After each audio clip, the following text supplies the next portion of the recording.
fuck me. Hello everyone, welcome, my name is Phoenix, and this is the Consumer's Guide to Video Games. Romeo is a Deadman. 2026, Suda51, and Grasshopper Manufacture. Romeo is a Deadman is a hack-and-slash action game. Taking control of Deputy Romeo Stargazer, Romeo and his partner at the Deadwood Sheriff's Department discover a body laying in the middle of the road. When they investigate, the body comes back to life, killing Romeo's partner and leaving Romeo for dead. But in a strange twist of fate, Romeo's grandfather Benjamin travels through time and saves Romeo's life at the cost of his own.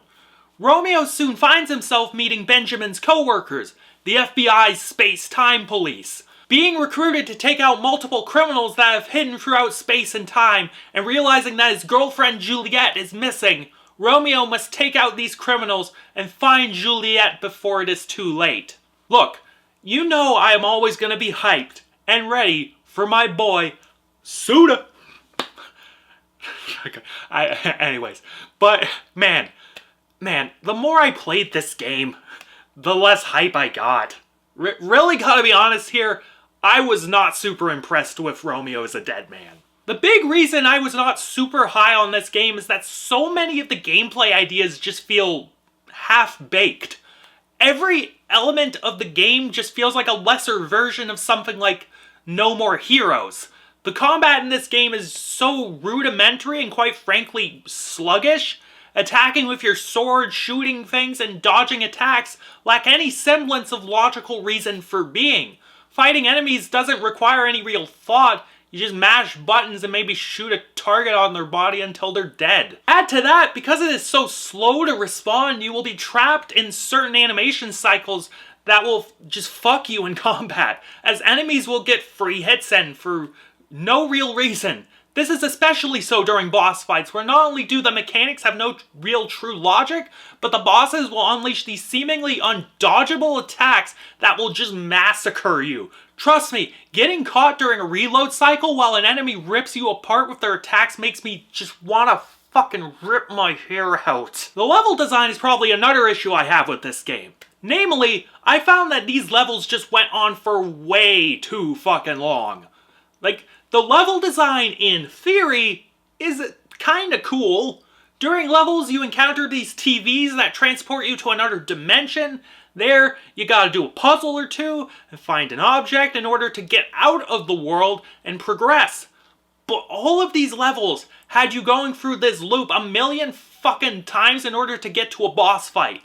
Like, fuck, one of these levels was an actual time loop that went on for way too fucking long. In between levels, or even during levels, you can do little side missions or mini games to collect resources or upgrade your character. The latter is this little 8-bit arcade-style maze game where you use a currency called Flowusion, or whatever the fuck, to launch your little guy through the maze, collecting upgrades along the way. The former, resource collection, comes in the form of these small dungeons that you can explore. You fight enemies, you collect things, etc, etc. Like, sure, all the upgrading helps your character survive certain attacks and kill them mildly quicker, but doing all of it was just a slog.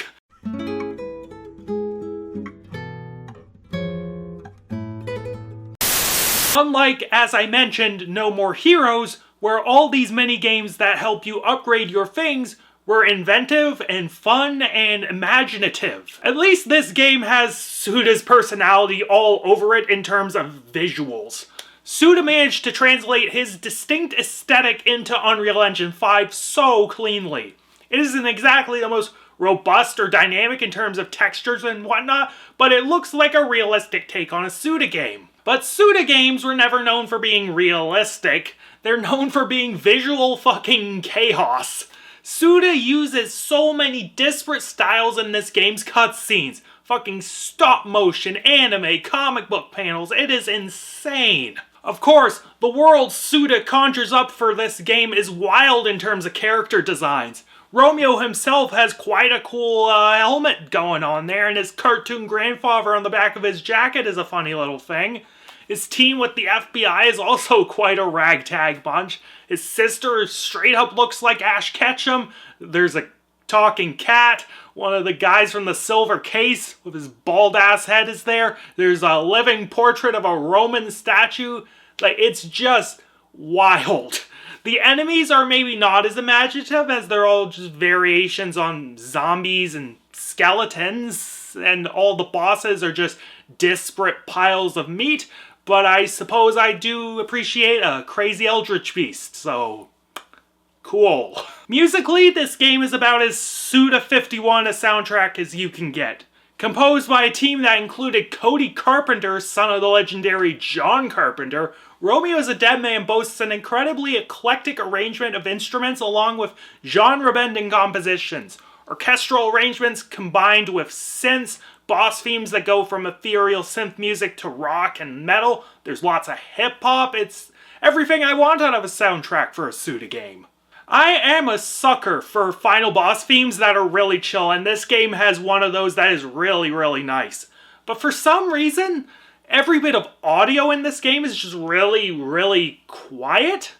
I don't know what was going on with the mix, but the music, the voice actors, everything felt really faint, and I could barely make out what people were saying at times. Like, I don't know, I could just be going deaf in my old age, so who fucking knows? Writing-wise, this is probably the most Suda51 script ever written by Suda51. But for whatever reason, I was just not vibing with this story. Like, there's a halfway decent emotional core to it. I thought the dynamic between Romeo and Juliet, like, come on, Suda, just fuck off. I thought that dynamic was interesting enough. One would think I would at least be invested for that. But what I think bothers me about this game is that I just didn't have a fucking clue what was going on in terms of the nuts and bolts of the story. And, like, it's all fucking space-time travel, fucking extra-dimensional fucking nonsense, really. Alright, so I just wanted to expand on this thought because I felt it needed expanding on. So, in Suda's games, the plot of them can get very, very convoluted, but even in a game like Killer 7, which has a convoluted plot, the story is interesting and it keeps you compelled throughout it. And with Romeo as a Deadman, like, the story is a little convoluted in terms of, like, nuts and bolts what's happening. And even with an emotional hook, I just felt it didn't resonate with me as much as his other games, if that makes sense. Anyways, continue. God bless the voice cast, though, for trying their damnedest to sell this material. When I could hear him, Anthony Del Rio was a good leading man and sold the more emotional moments decently enough. He and Brittany Cox had a good chemistry with each other. But aside from some nuggets here and there, I just wasn't invested in the script. In conclusion, I can't quite tell what Suda was doing with this game. Romeo as a Deadman either feels like a holding pattern while he cooks up something cooler, or a sad sign that one of my favorite developers might be running out of ideas and needs to hang it up. Maybe it's a combination of both. Regardless, despite it having some replayability with higher difficulties and a New Game Plus mode, I don't see myself rushing back to play this anytime soon. As much as I love Suda, this is far from his best work, and I really pray that Suda's next project is way cooler than this. And I am feeling a 5.5 out of 10 on this one, and the more I think about it, the more generous that 5.5 is seeming, because, like, it's my boy, it's Suda. You know, I gotta show him some love. Catch you later, guys. Fucking, I don't know.